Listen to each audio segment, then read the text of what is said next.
The bank will ask $10 from you. And if you don't have that $10, they'll call back the house and you will owe $10. Welcome back to another coffee session.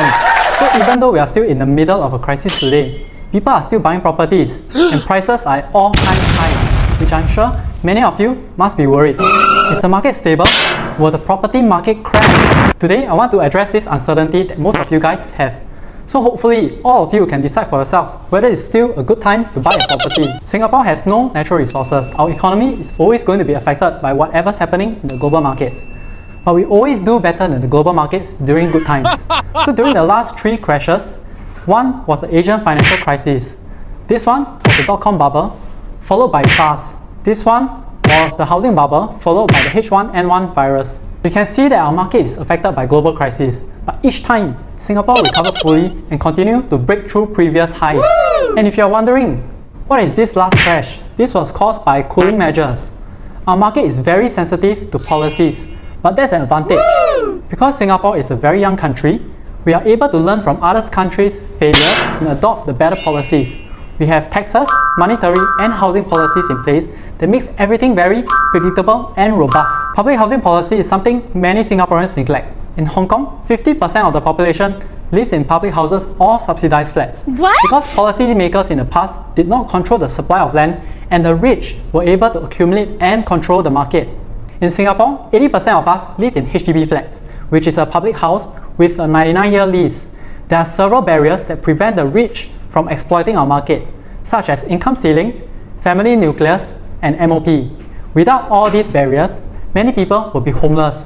Just take a look at this clip by Lawrence Wong. In 1998, it took an average worker about 3 years to afford the down payment to buy a home in the UK. Today, it takes 20 years. From 3 to 20 today.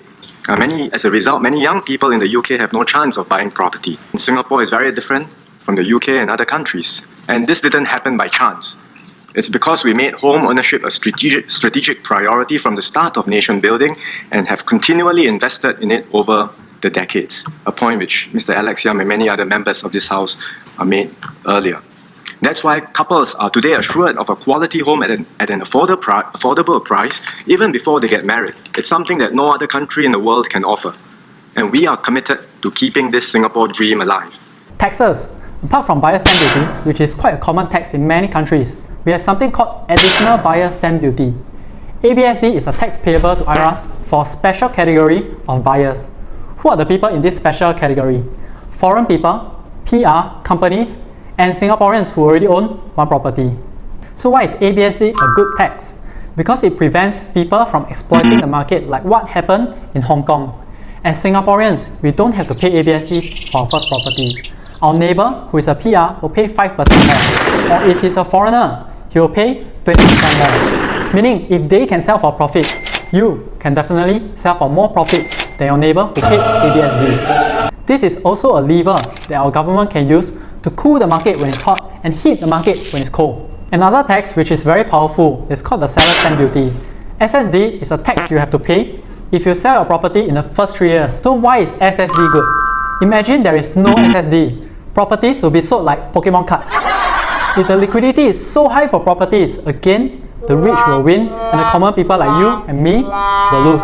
The SSD was lowered from 4 years to 3 years in March 2017. This caused a surge in demand and the market went up.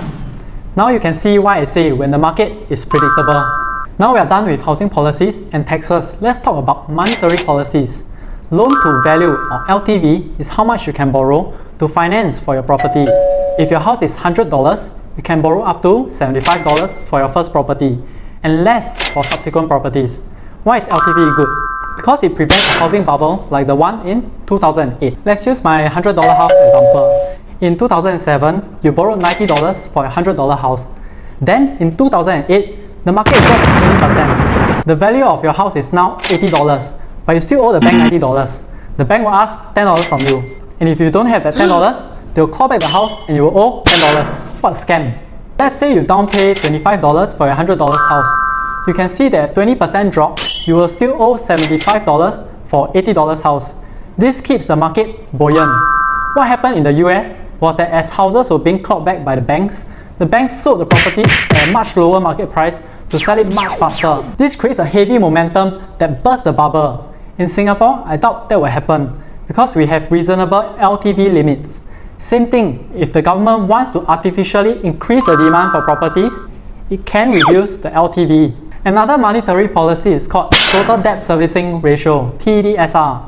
So if your income is $10,000 a month and you have to pay $10,000 of mortgage, how long do you think you can continue paying off your mortgage and hold the property for? Total Debt Servicing Ratio fixes this exact problem.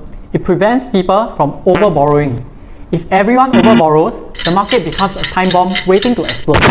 Our property market is far from perfect, but we have very good policies in place, such as public housing, ABSD, SSD, LTV, and TDSR, which makes everything very predictable and well controlled.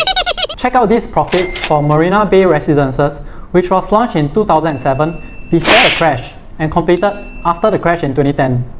These are the profits for Echelon, which was launched in 2013 and completed in 2016 during the crash. These are the profits for J Gateway, which was launched in 2013 and completed in 2016, also during the crash. So after knowing all this, will the property market crash? I'll let you decide for yourself whether it matters. That's the end of today's topic. Let me know in the comments what other housing policies you can think of. I'm Kelvin and I'll leave my website link below. Let's have coffee another time.